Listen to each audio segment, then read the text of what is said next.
is a part of a project slash obsession, really, that I have with the notion of urbanizing technology, particularly urbanizing interactive networked technology. Now, the city is a big subject. I was glad that you brought up also the greening. I work on all kinds. Some of you may know that. I feel like Miss City. That I work on many aspects of the city. This is just one little slice. It's the beginning of a project.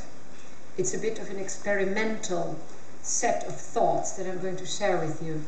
And the city has, of course, become a strategic space for all kinds of applications of the new technologies. And I'm thinking, you know, of sort of computer-based technologies.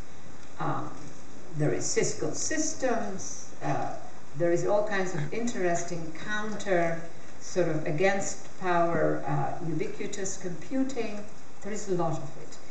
I stand back and I ask myself the question, how much of this type of technical capability embedded, deployed in urban space has actually been urbanized? And I'm not totally sure what the answer is. I really see this as a question that is on the agenda, because just about everybody, every firm, etc., is thinking, how do I use the city? You know, at one end, how do I make money of it? And at the other end, how do I democratize it? How do I give voice? How do I produce distributed urban spaces, a distributed urbanity? So I do think it is an extraordinary project. For me, the notion of urbanizing technology really is part of a larger sort of effort that I've been working on for a very long time. And it starts with the notion that interactive technologies, technologies that enable interactive domains, give their technical capacities through ecologies that are more than just the technical capacity itself. Now, I started working on this, I don't know, 25 years ago. It feels more like 100 years ago. And I was, for instance, just to situate the project, comparing how does finance, high finance, use these technologies versus civil society organizations. In many ways, they use the same features, the same properties, but it's like a Phillips curve, a point of intersection. They use the same technical capabilities, but they're coming from different points and going to different destinations. And so that alerted me to this notion that the actual interactive technology really operates, and that is why I'm interested in interactive, by the way. It really operates in a broader ecology. Now, sooner or later it had to happen to me. I arrived at the question of the city. What if that larger ecology is the city? Now, the city is far more complex, far more anarchic space than either civil society organizations, which can be quite anarchic, but not quite as anarchic as a city, and of course then finance, which has a very clear aim, though it sometimes loses out with that kind of clarity. And now, when I look at a lot of the ubiquitous computing that is happening, a lot of it, not all of it, is actually tracking, measuring, giving feedbacks, but they're feedbacks that are information, and they reveal often more about the technology than about the city. When I look at how technology is used in infrastructure, I find that a lot of it is actually enabling or altering, etc., a given infrastructure. I'm left with a question. What am I really asking when I ask, how do we urbanize the technology? Urbaniser la technologie, alors, c'est en français. And so a first step for me is the city is not just the materialities. There are the people, their practices, the subcultures, it's a sort of really a conglomerate of things. That notion of the city allows you to sort of understand that the city is capable of talking back.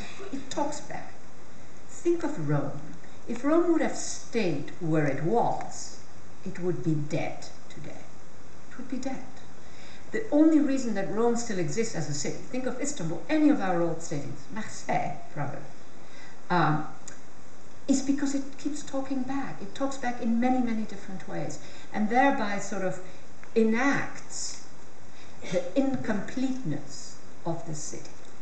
And so to me, this notion of incompleteness, this notion of talking back, are two critical variables to begin to understand, to begin to mark, if you want, an analytic terrain where we can think about urbanizing technology. It is not enough that it be interactive, just in the most elementary way. There's a lot of interactive technology right now in the city. You can go buy a train ticket and the machine talks back, etc. But that's not the kind of interactive that I'm thinking about. And so a first sort of way of thinking about it is this notion of the city, but let me just put it in terms of cityness, a term that I sort of at some point found myself using, and I sort of like it. And I just I have a few very silly slides, by the way. They have nothing to do with anything serious, but I love them. They're all made by artists, and the names of the artists are at the bottom. But so a first notion is, for instance, take an oil rig. You know what that is, right? And urbanize it. Here it is. This is a design by architects. Again, the name is at the bottom. And to me, this is extraordinary. You don't totally eliminate, but by God, you're talking back to that oil rig. You are making something out of it. I don't want to make too much out of this one. Here is more detail. But I do think that that oil rig is much better than this. This, to me, de-urbanizes space. Now, I'm just talking about urban materialities to get at my subject. Now, more playful are some of these series, you may have seen them, about potholes. The city talking back. So I don't know if people can see that, but could this pothole, pothole in the road, street, where your car sort of gets hurt, is this the pothole as the proverbial hole where Alice in Wonderland sort of disappeared? Making wine, I selected this one because we're in France, use the pothole. These are all, you understand what I'm saying. Or fishing. These are elementary ways of thinking how urban space, even in its most elementary version, can actually talk back. There are limits. This is dead urban space. This does not talk back. It would take a lot of effort. Similarly with this, brand new, underutilized. So when I say that the city talks back, I am actually suggesting that it can only happen under certain conditions. And here I saw this beautiful slide. I love the language there, there he goes, one of God. I just realized there's God in here. That is not why I loved it, by the way. One of God's, I can't even read it, own prototypes. This is what I wanted to get at, a high-powered mutant of some kind, never even considered for mass production, too weird to live and too rare to die. In many ways, I think that cities are a bit that way. They are weird, and they are all these mixes, and they are also something about them that they do not die. When you think about our good old cities, they have outlived empires, kingdoms, republics, multinational corporations. They live on. And they live on, I think, because they're incomplete and because they talk back.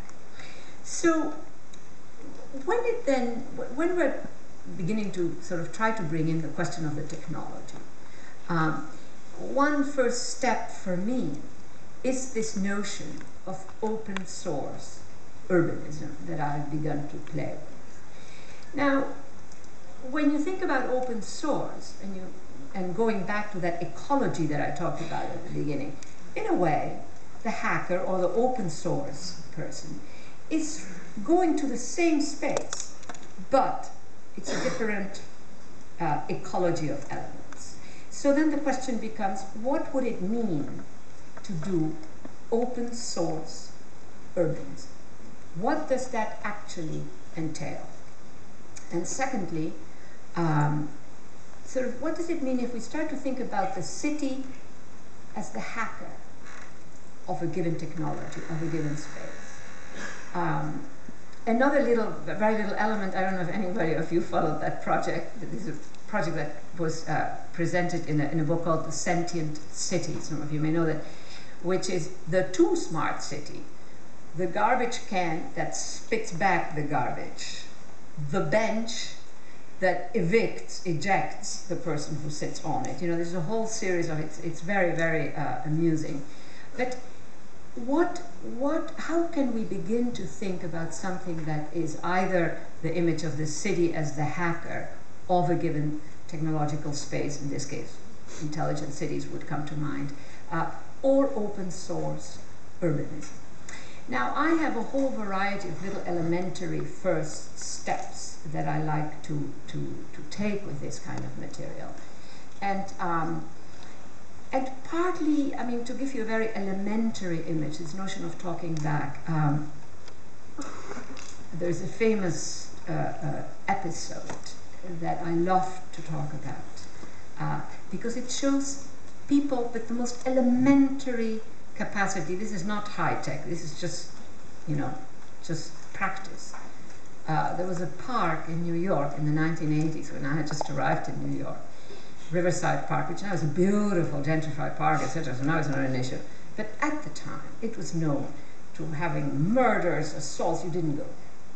At some point, people, it was like they hadn't arranged it, began to have dogs because the whole neighborhood was dangerous.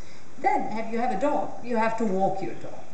In walking the dogs, and masses, battalions of dog walkers, they actually reappropriated the territory of the park. Now, one might think of that practice, and you can multiply the examples, as a kind of software. You know, people's practices, cityness, as a kind of software that can then be connected. You know, how do the practices of people? Now, I know that we're going to hear all kinds of accounts that illustrate, you know, what I might call the urbanizing of these technologies. When it comes to intelligent cities, which I was also asked to address here, I think that one of their problems, and I'm talking not so much smart city, you know, with ubiquitous computing, but absolutely the intelligent city as a model, Cisco systems, you know, Songdo is one example, Mazda is slightly different, and frankly there are hundreds of them being planned.